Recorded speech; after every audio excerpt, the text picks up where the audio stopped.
殺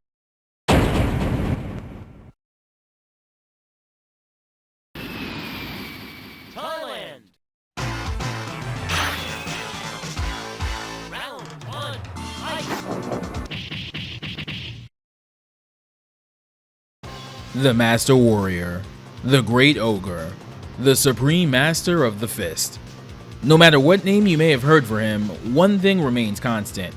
Akuma is one of the most iconic fighting game characters of all time. Full stop. Brother to the master of Ryu and Ken, Goken, both he and Akuma's conception within the series itself owes to a real-life practical joke. The infamous April 1992 issue of Electronic Gaming Monthly, which claimed that a secret boss named Shenlong could be fought in Street Fighter II. Shenlong itself stems from a mistranslation of Ryu's one quote. It's supposed to read as, "You must defeat my Dragon Punch to stand a chance," which later revisions would actually course correct to. This of course led to mass speculation, despite the whole thing being a hoax, which would officially be conceded months later. Capcom took note of the buzz, however, and with the release of Super Street Fighter II Turbo in arcades in 1994, they'd make it real in their own way. If you go through the arcade mode without using a single continue, right before the Bison fight, Akuma will swoop in, defeat Bison, and challenge the player to an incredibly difficult fight. Akuma himself is absurdly powerful, and even his toned down version meant for play outside of that secret encounter is legendarily broken to the extent that he became one of, if not the first fighting game character to be banned in a competitive fighting game setting. In series, Akuma is best known for his use and acceptance of the Satsui no Hado, an evil power that haunts Ryu for the vast majority of the Street Fighter series, a power that Akuma has repeatedly tempted Ryu to give into over the course of the games as well. This is all in service of Akuma's ultimate goal, to face down a worthy opponent in battle to the death. Prior to the events of the main Street Fighter games, both he and Goken's master Gotetsu would be challenged by Akuma in a fight to the death. Gotetsu, who had used the Satsui no Hado sparingly enough that he's the only known person to do so without erasing their humanity, would die in battle against his student, happy that his pupil had surpassed him in use of that power, Akuma taking his prayer beads as a reminder of that battle as well. He'd attempt to goad Goken into a similar fight, and it was only after realizing that Akuma would likely go after Ryu and Ken next that he decided to engage him. Though Akuma was the victor, and Goken was presumed dead for years, in reality, he had used a power of his own, the power of nothingness, to defend himself from Akuma's assault, though it would put him in a coma-like state for a time. While Akuma restlessly searches for the ultimate battle, he does keep a moral code befitting a warrior like him. He won't target those he deems as weaker than him, and he has a disgust for fighters that obtain their power through illicit means. Bison is one such example. Aside from Ryu and Goken, this path has led to him fighting against the likes of Gen and Oro, both of whom he considers worthy opponents. Though in Gen's case, he recognizes that his illness holds him back from his prime, and is more reluctant to fight him over the course of the series. His relationship with Ryu would become even more complex later on in the series, once Ryu has fully rejected the Satsui no Hado by embracing the power of nothingness in opposition to Akuma's principles. By the time of Street Fighter V and VI, he'd develop a begrudging respect for Ryu and the power he obtained by following his own path. Being the series' first secret boss, and one of the earlier examples of it within the genre itself, Akuma is regularly a character that can be fought in Street Fighter arcade ladders by reaching certain conditions in whatever game you're playing. However, Akuma would be a trailblazer in another fashion.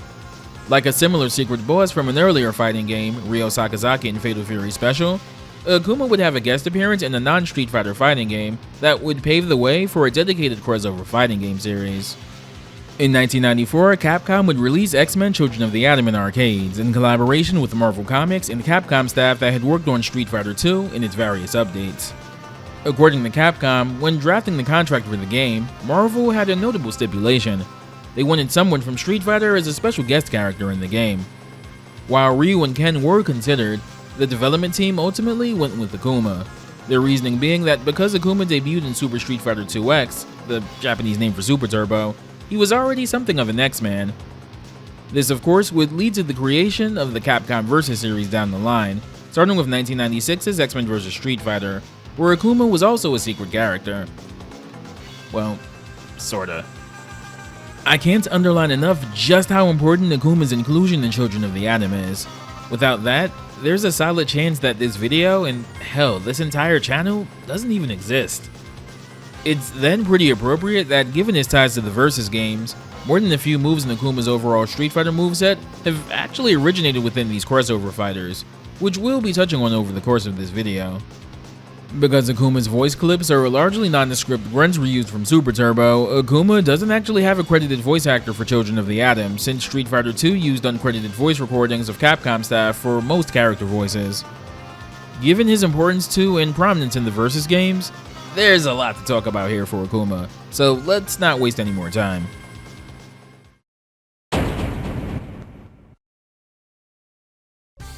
Because Children of the Atom predates Street Fighter Alpha, where the vast majority of the Street Fighter sprites in the Versus games came from, Akuma instead uses his original Super Turbo sprite set as a basis, which doesn't actually clash too heavily all things considered. To select Akuma in all releases of the game, enter the displayed code at the character select screen for player 1, and this one for player 2. It's not immediately noticeable, but the code input for player 1 and 2 form the top and bottom shape of the letter X respectively, fitting for an X-Men fighting game. Of course, if you're playing the Fighting Collection version, just have secret characters enabled in EX settings and press up on Wolverine or down on Psylocke.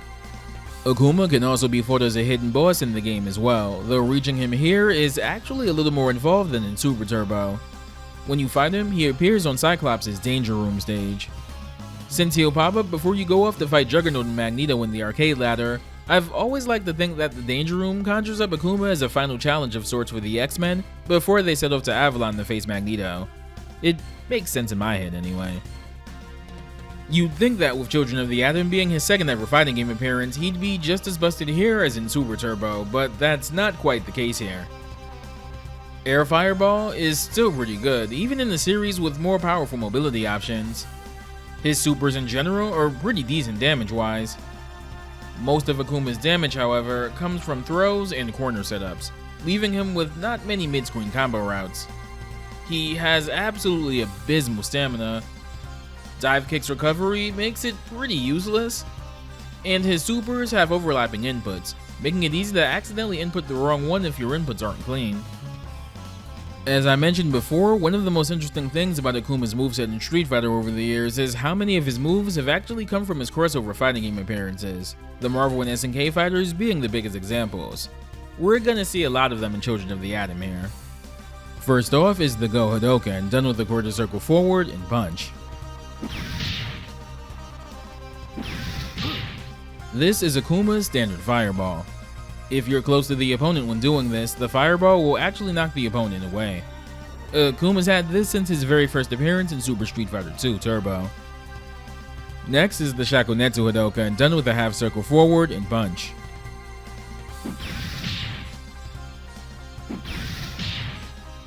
Like the standard Go Hadoken, this also knocks the opponent away at close range. Akuma's also had this since Super Turbo. Next up is the Zenku Hadoken, done with a quarter circle forward and punch during a jump.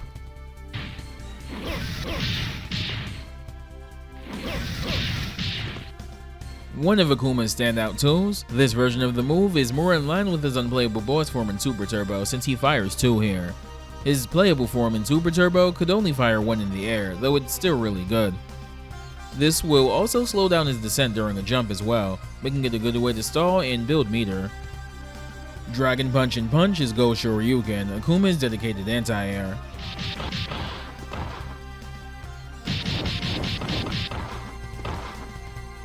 This can hit multiple times, and like a lot of other attacks in Children of the Atom, can hit OTG. If you end the input on up forward, the uppercut soars even higher, though it's not too practical. Again, this is a Shoto classic, and part of his kits in Super Turbo. Rounding out the classic Shoto move trinity is Tatsumaki Zenku Kyaku, done with the quarter circle back and kick.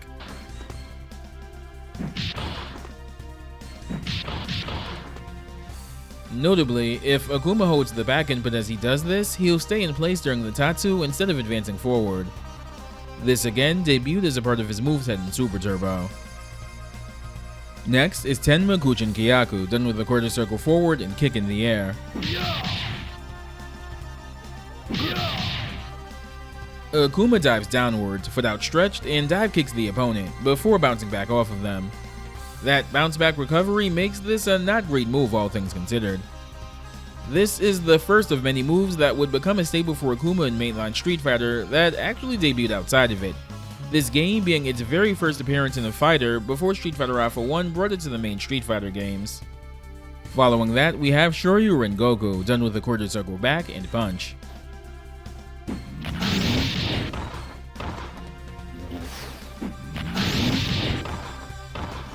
This move consumes a bit of meter and has Akuma take up a stance momentarily. If he's attacked during this stance, he immediately retaliates with the Go Shoryuken. This is best used on jump-in attempts against him. This move is also original to Children of the Atom and hasn't really ever shown up again, though he would get another counter move down the line. More on that way later.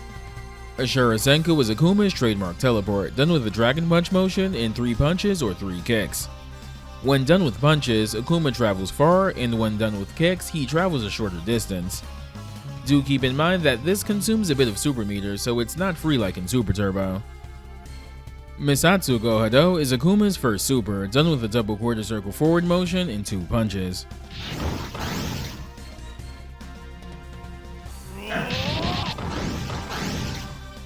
Akuma fires a fast, multi-hitting fireball that does a decent amount of damage.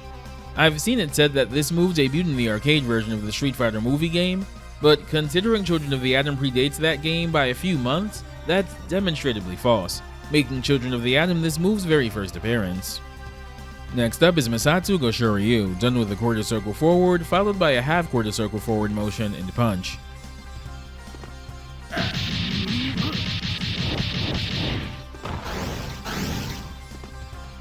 This one is a double Shoryuken, similar to Ken's Shoryurepa in Super Turbo. This is another move that made its very first appearance in Children of the Atom, before appearing in the home console versions of the Street Fighter movie game and in Alpha 1. Here are Akuma's colors. Akuma doesn't really have an ending in Children of the Atom. He beats Magneto, declares himself a Master Warrior, and exits stage left. If you beat the game without continuing with him though, you get a special version of the credits roll.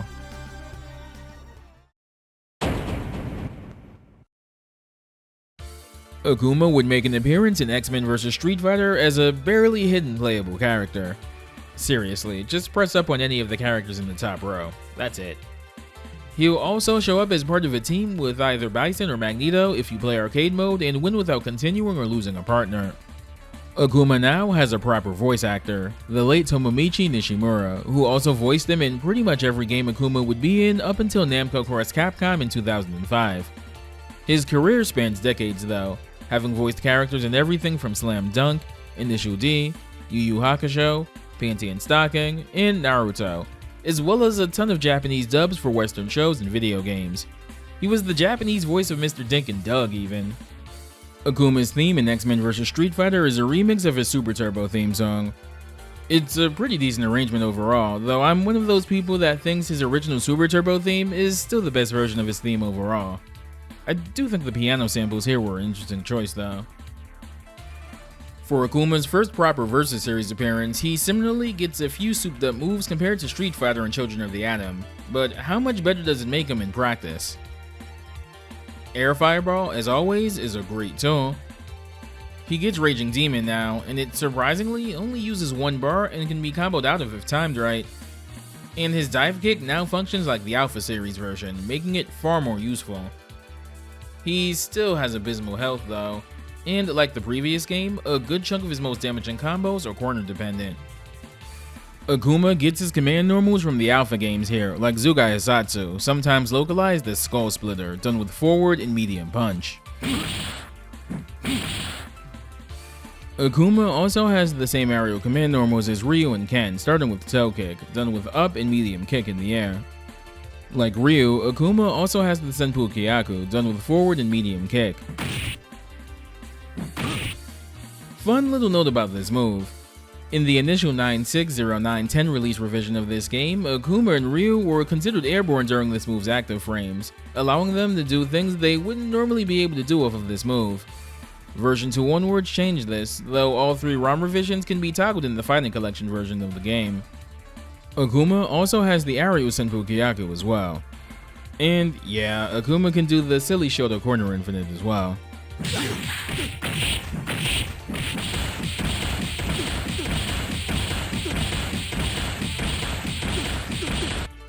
Most of Akuma's moveset remains the same in X-Men vs. Street Fighter, though he loses his Shoryu and Goku counter from Children of the Atom here. Zanku Hadoken retains its input, but notably only fires one fireball now, though it still has its uses. Tenma Kujin Kyaku now functions like in the Alpha games and doesn't have the recovery that the Children of the Atom incarnation had. Good. Misatsu Go Shoryu is now done with the quarter circle forward in 2 punches.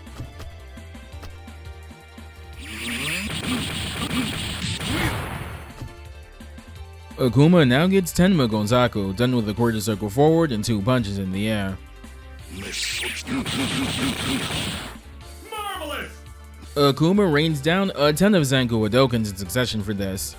It's a powered up version of the move of the same name that debuted in Street Fighter Alpha 1, where it was largely a single fireball that hit multiple times. Misatsu Go Hado more closely resembles the Street Fighter Alpha input, done with the quarter circle back in 2 punches.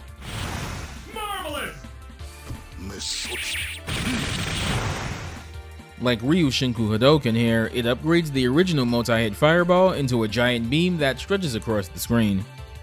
Last, but certainly not least, is Akuma's signature move, the Shun Goku Satsu, also known as the Raging Demon. Marvelous.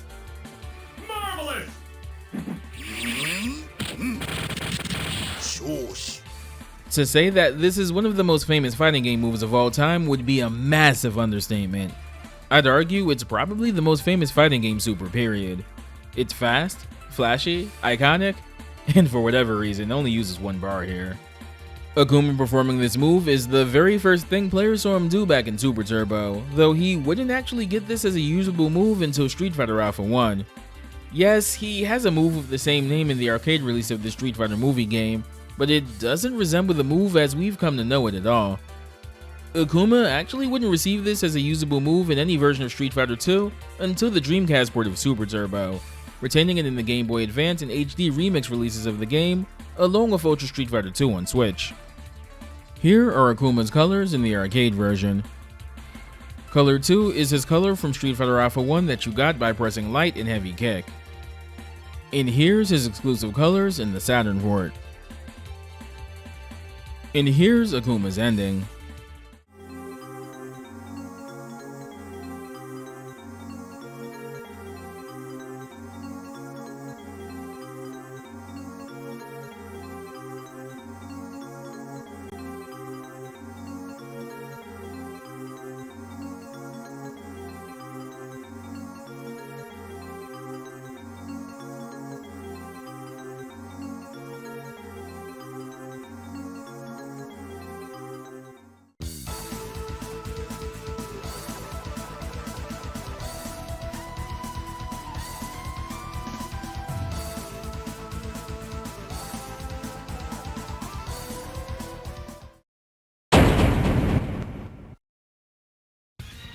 Akuma returned once again as a playable character in Marvel Superheroes vs. Street Fighter, and in more than just a playable capacity. Like the other Street Fighter characters in the game, Akuma has a new original theme here, and like most of those other themes, it's really good. I love the punctuated orchestra hits at the beginning of the song. Marvel Superheroes vs. Street Fighter doesn't see too many dramatic changes for Akuma overall. Of the Shotos in the game, Akuma is probably the most reliable, though a case can be made for Ryu as well. And his Tatsu assist is actually kinda decent. That said, his combo game, like a lot of other returning characters from the previous game, was severely nerfed here. As always, he's a glass cannon. And Raging Demon is pretty much exactly the same as before, but is now a level 3 instead, which persists for the rest of his appearances. Akuma's moveset is pretty much the same overall in Marvel Superheroes vs. Street Fighter, though as mentioned before, Raging Demon is now a level 3 as opposed to only being 1 bar in the previous game. His assist in this game is his Tatsu. Good. Good. Here's Akuma's colors in the arcade version. Akuma's colors in the Saturn and PS1 versions are weird. He gets 2 bonus colors like everyone else, but unlike everyone else, instead of both being unlockable, one of the new ones based off of the Red Alpha 1 color instead becomes his new default Player 2 color, while his Arcade Player 2 color becomes unlockable instead. Here's Akuma's ending.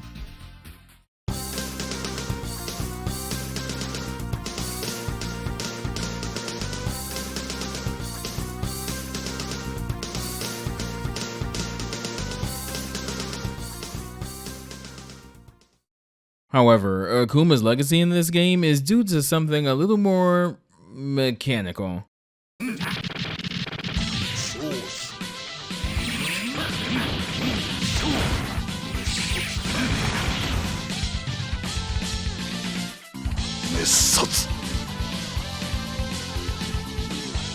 Serving as the game's final boss, Cyber-Akuma is given cybernetic implants by Apocalypse, who he serves as an enforcer for.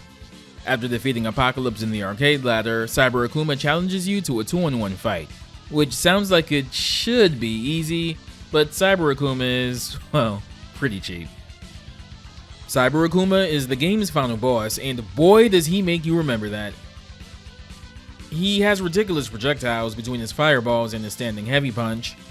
He hits extremely hard. His dive kick is comically fast. His supers do insane damage overall. He has higher overall stamina than standard Akuma. And he can do Raging Demon in the air. Yeah. He is a boss character though, so winning with him feels kinda hollow. Cyber-Akuma is playable in home releases of the game, but the method of unlocking him depends on the platform. In the PS1 port, beat arcade mode on the hardest difficulty without continuing, save the game, then highlight Akuma in character select, press select 5 times, and then press light punch. In the Fighting Collection release, if you have EX characters enabled, simply highlight Akuma, hold start, and press any button. On Sega Saturn, however, the process is a lot more involved. First, you have to beat the game's survival mode, a grueling gauntlet of 20 back-to-back fights with little health recovery between against every character in the game. It starts off easy enough, but gets difficult pretty fast. My best advice to anyone attempting it is to cheese with the dual Blackheart Mephisto team, since their stand and jump heavy punch and kick will do massive chip damage and build meter. Or stick Wolverine on the team, pop Berserker Charge, and do his easy ass down heavy punch infinite. Once you beat survival mode, highlight it on the main menu and hold one of the shoulder buttons. The menu option should change to Meg Goki Now mode. This is similar to the Akuma mode in Street Fighter Alpha 2 Gold, and will immediately take you to the Cyber-Akuma boss fight after selecting your team. Defeat him here, and he's unlocked for play in arcade mode or versus mode by highlighting Akuma, holding start, and pressing an attack button twice. Cyber-Akuma's moves are all massively powered up versions of attacks from his standard incarnation's moveset. He does get one of his buttons changed out completely though. His standard heavy punch now fires a rocket fist at the opponent before rematerializing back on his arm. This move in particular is a very obvious shout out to Mazinger Z, who popularized the use of rocket punches of this style in media. This also applies to his crouching heavy punch launcher as well. First is Bolt Hadoken, done with a quarter circle forward and any punch.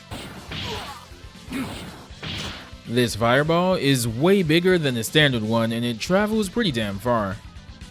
Bolt Zenku Hadoken is the same input but in the air, as expected, and it fires 2 large Hadokens instead.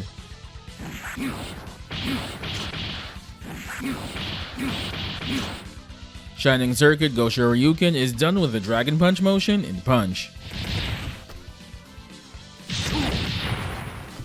This hits more times than the standard Go Shoryuken and travels way higher. Note the wings on display during this animation. I'll touch on that in a bit. Thundershock Zenku Kyaku is done with the standard Tatsu input. Good. Good. Diving Rocket Kuchin Kyaku is basically Akuma's standard dive kick on steroids. Just look at how fast it travels to the ground. Good. Lightning Senku functions exactly as Akuma's standard teleport does. High Mega Go Beam is essentially Masatsu Go Hado, but more powerful and with the same input. Marvelous. The move's name is a shout out to Mobile Suit Gundam Double Zeta, specifically the High Mega Cannon from that series. Scramble Go Punch is a more powerful Misatsu Go Shoryu, also retaining the same input. The wing Cyber-Akuma sports and his design are out in full force here, and their design specifically seems to homage Mazinger Z particularly. The move name itself is shouting out the Scramble Dash, the name of the equipment Great Mazinger's wings are derived from, itself based on the Jet Scrander, which the original Mazinger used for a similar purpose. Honestly, anytime you see a wingspan with this specific design in Japanese media, you can almost always be sure they're either shouting out Devilman or Mazinger. Thunder Go Shower is the powered up version of Tenma Go Zanku, and it's just as busted as it looks. Marvelous! Shinen Go Shock is the Shun Gokusatsu equivalent, and if being faster, stronger, and only costing a bar of meter wasn't enough, he can now do it in the air. Marvelous! Because Cyber-Akuma was never intended to be playable in the arcade version, the original arcade ROM didn't have a Player 2 color for him. The PS1 and Saturn versions do give him a Player 2 color, and this was carried over into the Fighting Collection release as well. The PS1 and Saturn versions also give him 2 additional colors. If you somehow manage to use him in the original arcade release, beating arcade mode with him just gives you the game's location test end screen with a very pissed off looking Ryu from the game's intro front and center. In the PS1 and Saturn versions, you just get the generic ending every other secret character in the game has. In the Fighting Collection, the game just hard cuts to credits.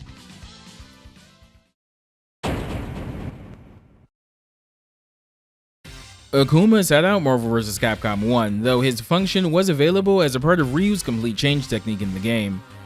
Take a look at my video for Ryu if you'd like more details about its implementation there. Akuma would return in Marvel 2, however, and with a couple things worth noting. Akuma returns in Marvel 2, and surprisingly has a new trick or two to show off. He has a new special kick command throw. He also has a new decently damaging kick super.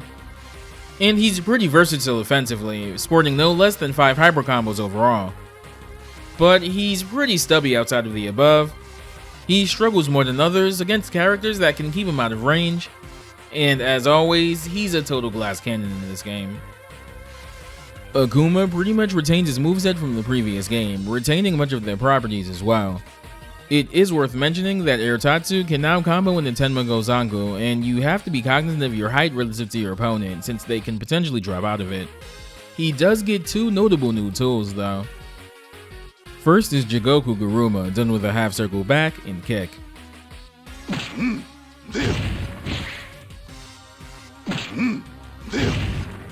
If this looks slightly familiar, that's because it's literally Ken's Hellwheel back throw repurposed into a command grab for Akuma.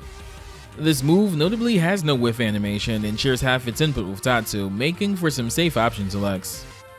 Akuma also gets a new hyper combo, Misatsu Gorasen, done with a quarter circle forward and 2 kicks.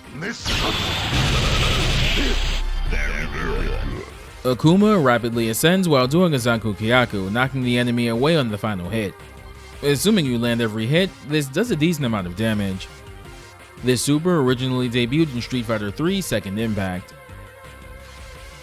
Akuma's first assist is Go Hadoken.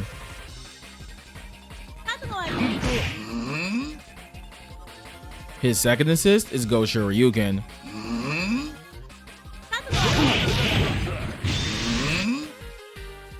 His third assist is Tatsumaki Zanku Kyaku.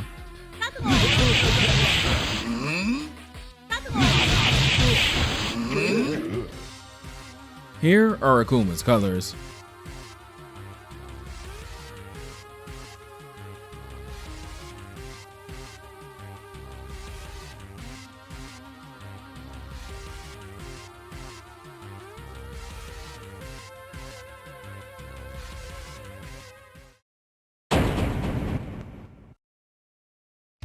Akuma makes the transition to Capcom vs SNK by appearing as a boss character that's a pain in the ass to unlock, at least in the vanilla release.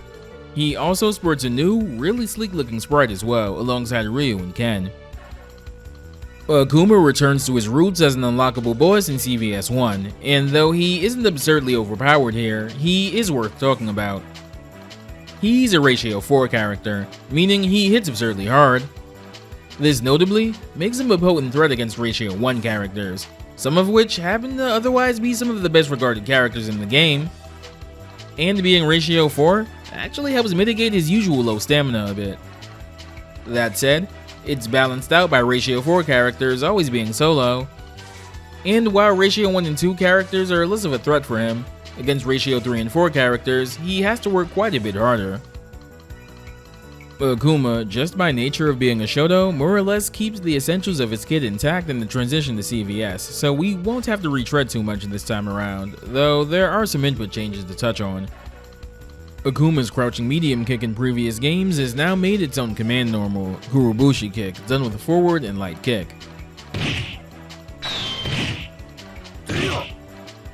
Akuma's dive kick is now done with a down and heavy kick in the air at the peak of a jump.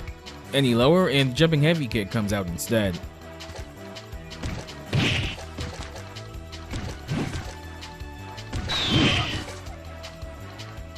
And he regained Shakunetsu Hadoken, done with a half circle back and any punch button.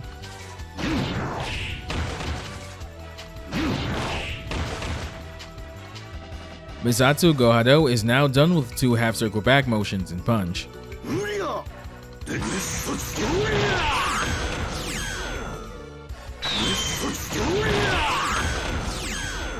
This reverts back to the multi-hit fireball seen in Street Fighter and Children of the Atom. Similarly, Misatsu Go Shoryu also reverts back to its original Children of the Atom input, being done with a quarter circle forward, a half quarter circle, and punch.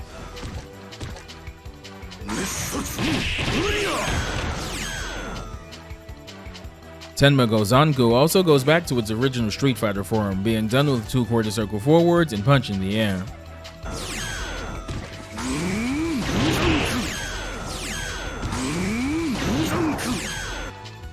And of course, he retains the Shungoku Satsu as well.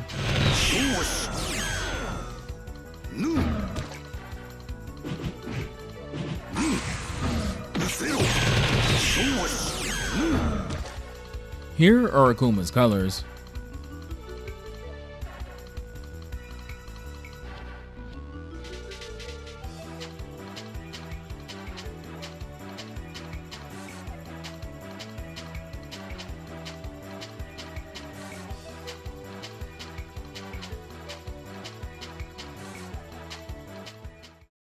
Akuma's stage in Capcom vs SNK 1 is Gokuento Isle.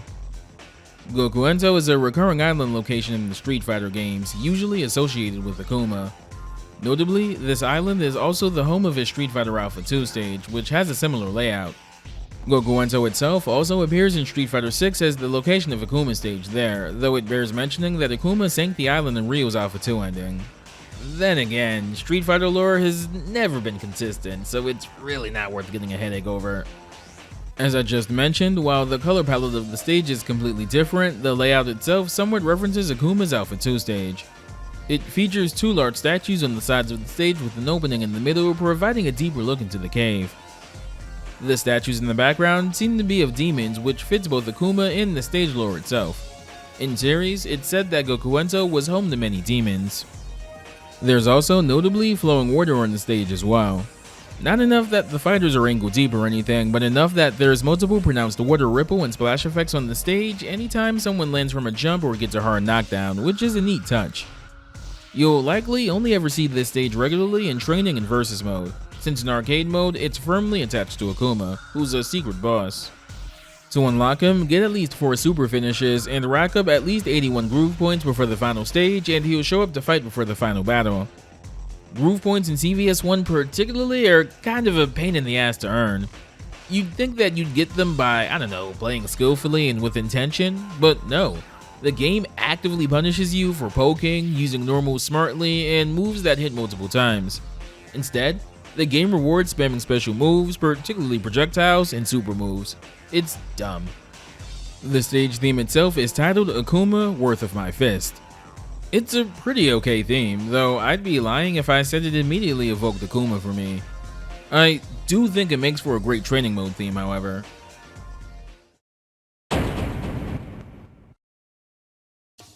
Akuma rejoins the Capcom vs SNK 2 roster, still retaining his role as a boss character, though he's thankfully part of the base roster this time around, for the most part.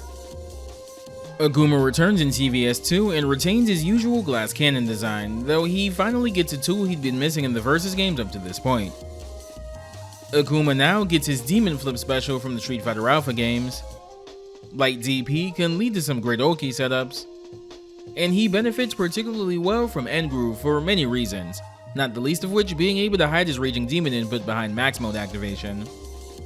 He still has pretty pitiful health overall, however, and crouching opponents can ruin his combo routes since moves that otherwise juggle like Tatsu whiffs on crouchers. Since CVS 2 goes back to Capcom's standard 6-button layout, Akuma gets back his legacy inputs for his command normals. Zugai Hisatsu goes back to being done with forward and medium punch.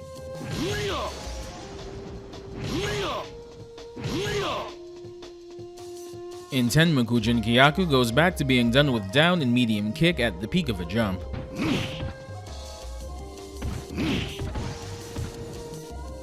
New to Akuma's kit in this game is Hyakushu, commonly referred to as the Demon Flip, done with a Dragon Punch motion and kick. Akuma leaps into the air, and depending on what you do or don't press, Akuma will perform a follow-up attack. If you choose not to press anything after the initial input, Akuma finishes with a low-hitting slide.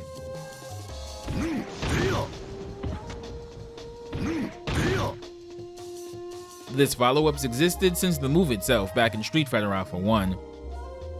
Pressing Punch gives you Akuma's palm follow-up.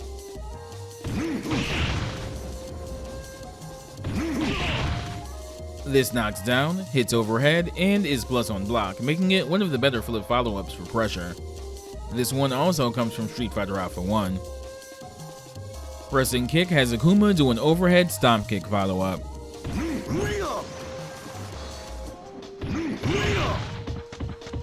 This one does a bit more damage than the palm, but is a lot less safe. This one is actually original to CVS 2. He had a kick follow-up in previous games, but that one was animated a lot differently and had a different name. Pressing forward or back in punch, when Akuma is close to the opponent's head mid-flip has him grab and throw them.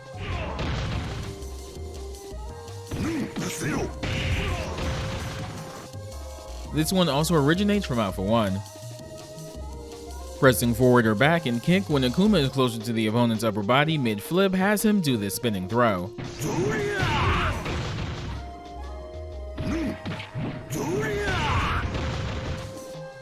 Again, he's had this since Alpha 1. Akuma also gets Zenbo Tenshin, his command roll. Funny that he gets it in the one set of crossovers that has a universal roll, though it has more utility as a pressure maintenance tool here than as an escape option. Akuma's had this one since Alpha 1 as well. Here are Akuma's colors.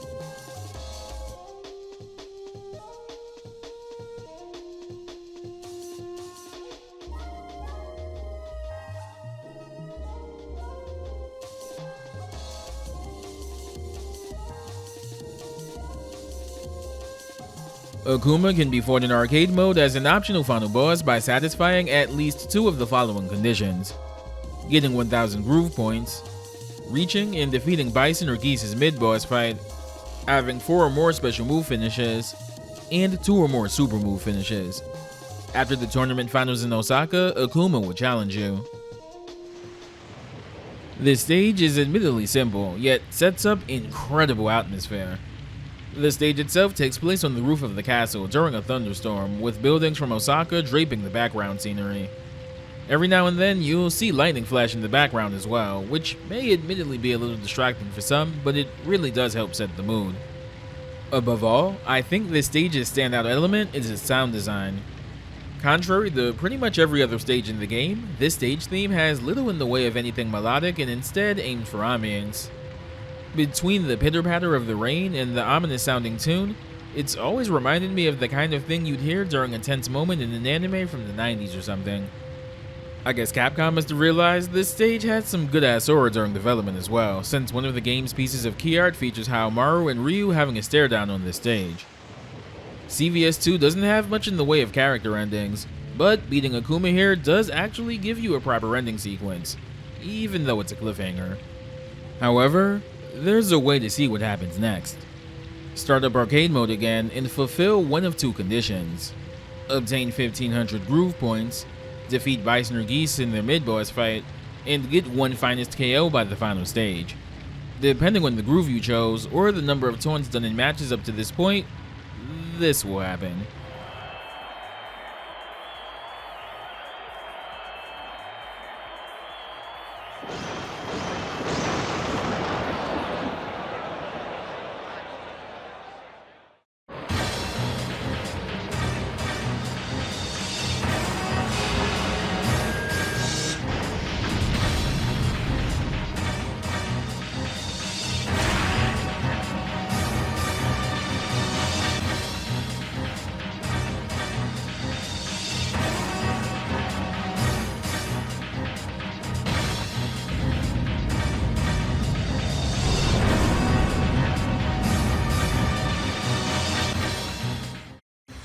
Shin Akuma is traditionally depicted within the Street Fighter series as Akuma using the full extent of his power and not holding back.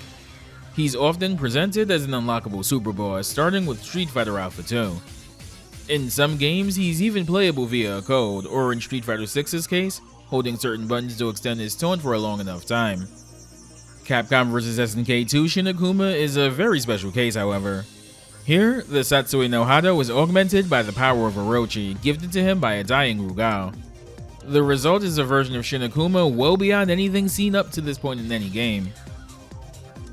Shin Akuma is the Capcom side secret boss in CVS 2, and he's just as ridiculous as you'd expect him to be.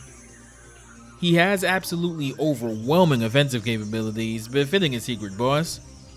He has a practical and easy infinite with his air fireballs that can be done mid-screen. He has one of the single strongest supers in the game, and oh yeah, it can cross you up as well. Like regular Akuma, he gets the most out of End Groove, but is pretty ridiculous in general. But he's even more of a glass cannon than standard Akuma is. He has the single lowest health total in the game, and like standard Akuma, crouching characters can ruin his combos, as well as the aforementioned infinite. Shin Akuma is also notably the only character in the entirety of Capcom vs SNK 2 to get a remix of their legacy theme, which should immediately signal to you that this man is built different. It's also unsurprisingly one of the better remixes of Akuma's theme out there. So, what do you get when you take a powerful legacy Capcom super boss and fuse them with the same power that's fueled multiple SNK final bosses? Well, you get one of the most cracked boss characters Capcom's ever designed. As you'd expect from Shin Akuma, his moves are for the most part amped up versions of Akuma's base moveset, though it does bear mentioning that he actually doesn't retain Demon Flip here. Zanku Hadoken here has Shin Akuma fire 2 fireballs, and like standard Akuma's Zanku Hadoken also preserves his aerial momentum when firing them. This, combined with the hits done from both fireballs, is what allows Shin Akuma to perform an infinite with these.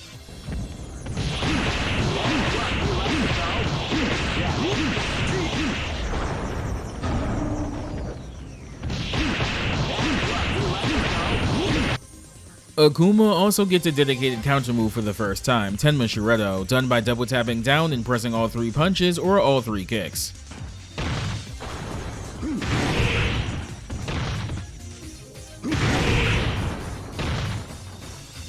Shin Akuma will briefly pose, and if hit during that window, he'll teleport and come down with an overhead slice. The punch version catches highs and mids, while the kick version gets lows instead. This move would also later return as Akuma's crossguard in Street Fighter Cross Tekken. In addition to all of Akuma's standard supers in CVS 2, Shin Akuma gets a brand new one, Misogi, done with 2 half-circle back inputs and kick.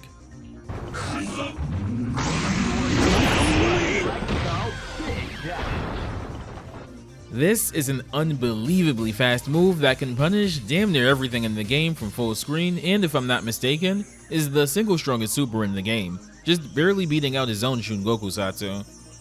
Shin Akuma would retain this move in a few more crossover games, before having it implemented into his Shin Akuma moveset in Street Fighter 6, making for another legacy technique of his that debuted in the Versus game. Shin Akuma is generally banned in tournaments, though that mostly has to do with only being playable in console versions of the game. It's generally agreed that he'd still be banned even if that weren't the case, however. Here are Shin Akuma's colors.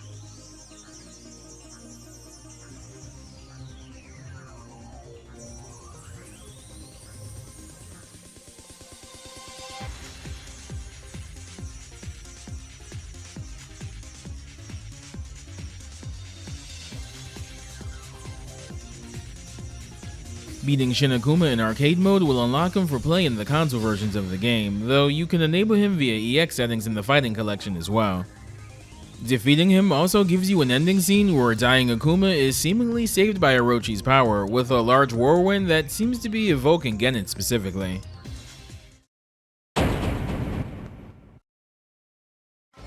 After sitting out Tatsunoko vs. Capcom, Akuma would finally return in Marvel vs. Capcom 3, being one of the final announced characters for the game's initial release. Akuma gets a new English voice actor here, the late Dave Mallow, who also voiced him in Street Fighter 4 and reprised the role in Street Fighter Cross Tekken as well. He'd done parts in a lot of anime dubs in the 90s and 2000s, spanning Mobile Suit Gundam, Digimon, and Rurouni Kenshin to name a few. I know the voice direction Mallow had for Akuma in these games tends to be a little divisive to say the least, but I think pretty much everyone agrees that his Die 1000 Deaths line read from Street Fighter 4 is pretty good, even though the line itself was likely localized the way it was out of necessity. Akuma's Japanese voice in Marvel 3 is provided by Takatora, who had also provided his voice in Street Fighter 4 and has done so for all of Akuma's appearances going forward. Takatora's also had a pretty long-spanning career, having voiced characters in Bleach, Full Metal Alchemist Brotherhood, and Fire Emblem Fates to name a few.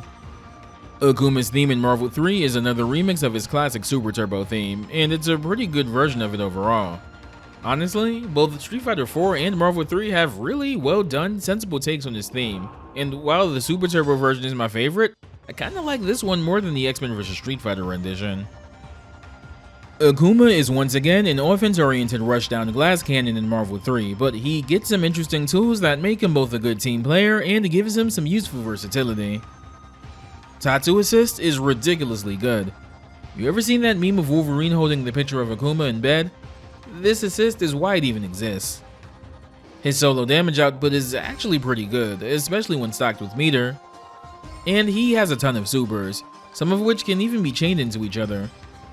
But his normals are still pretty stubby, he still has piss poor health overall, and his mix-up game isn't really all that great. Akuma retains his classic overhead, done with forward and medium attack.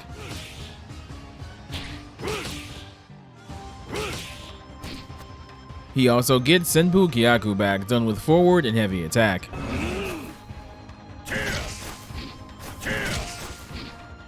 Akuma also gets his dive kick, though he keeps the Street Fighter style input as opposed to the quarter circle forward input he had for it in the earlier Versus games.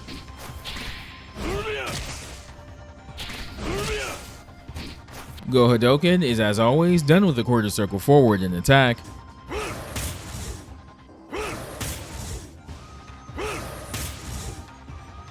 Similarly, Zanku Hadoken is done with the same input in the air. Go Shoryuken is done with the Dragon Punch motion and attack. Yes.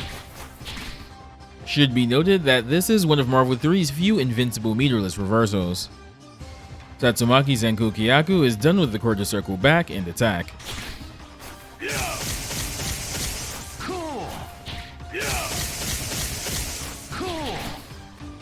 Akuma also retains Demon Flip, though this is the first time he's had this in a Marvel fighter.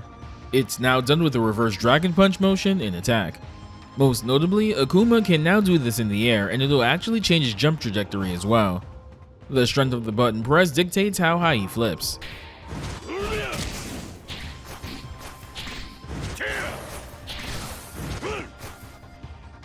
Pressing light attack after the flip has him do a palm strike.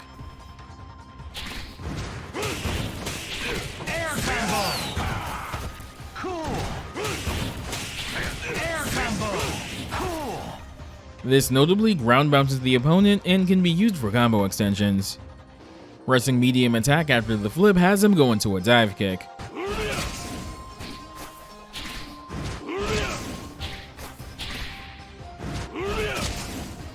If this hits an airborne opponent, it'll ground bounce them like the palm does. However, if this hits a knocked down opponent, it actually OTGs, allowing for relaunches. Akuma first got this Demon Flip follow-up in Street Fighter 3 Third Strike. Pressing heavy attack will have Akuma throw out a Zenku Hadoken.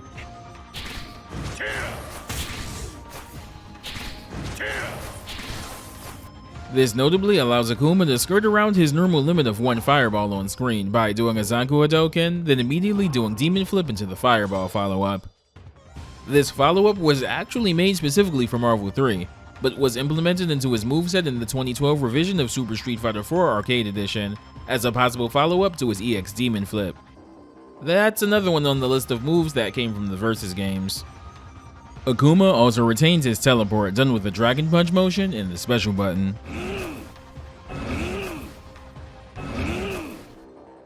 Akuma's first hyper combo is Masatsu Go Hado Agio. Beautiful.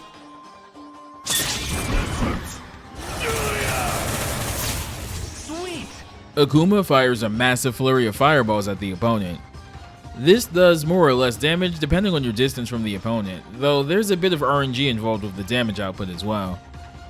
That super is more or less a grounded version of Akuma's classic Tenma Gozanku super, which is done with the same input in the air here. Stylish. Wonderful. Tenma Gozanku in particular has way less recovery than the ground variation, making it way more safe.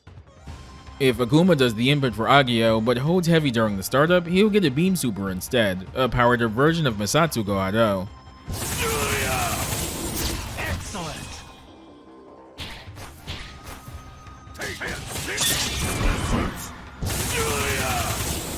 Excellent. This is an incredible punish super and a big part of what makes Akuma effective at keeping the opponent out. Akuma can also do this in the air if he holds heavy attack during Tenma Gozanku startup, aiming it diagonally downwards. Excellent. This can hit OTG, making it a reliable combo ender. Dragon Punch into attack buttons gives you Masatsu Go Shoryu. Good. Maximum.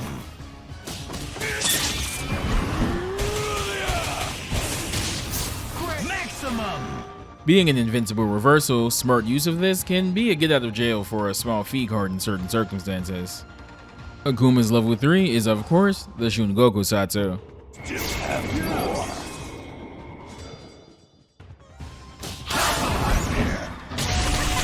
I still have more. Not much to note here other than the fact that this is probably one of the fastest raging demons Akuma's ever had. Akuma's first assist is Go Hadouken.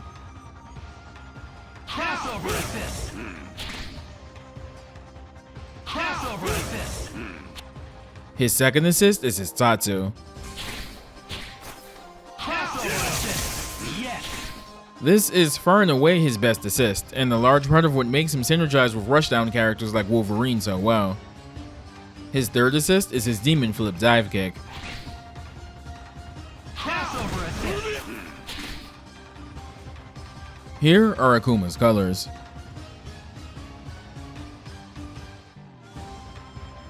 Color 2 is based on Oni from Super Street Fighter 4 Arcade Edition. Oni is a what-if character similar to Evil Ryu that represents what Akuma would become if he were fully consumed by the Satsui no Hado. Color 5 is based on Shin Akuma as he appears in Street Fighter Alpha 2. He also has a bit of gray in his hair, resembling his design in Street Fighter 3 Second Impact and Third Strike. Akuma's alternate costume is Cyber-Akuma. They even gave him the wings for the attacks that use them in Marvel Superheroes vs. Street Fighter, which is a nice detail. Here are Akuma's character interactions. The Shun Gokusatsu will show you true penance. The judgment is upon you, scum. Live and let die. Your hellfire is laughable. You will feel the pain of the Satsui no Hado. I will surpass the Satsui no Hado. It's do or die. You still need more training.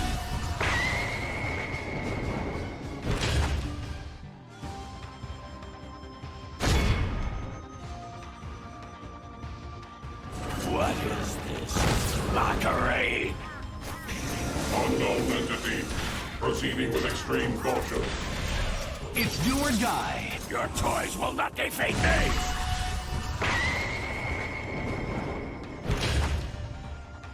It's always fun to kill a god.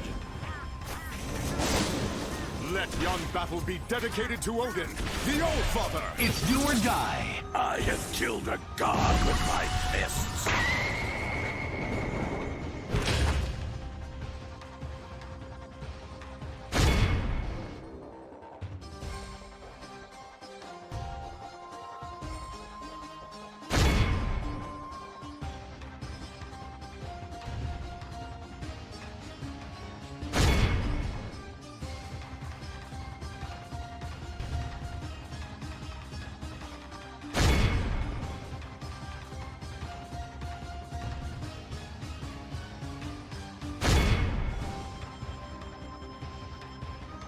And here's his endings in both Vanilla and Ultimate Marvel 3.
Akuma is one of the most iconic fighting game characters for good reason.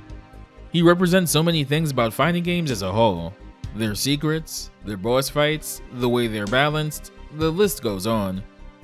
Though Akuma is largely the character credited for bringing about the Versus games, that hasn't stopped him from showing up in a bunch of other places too.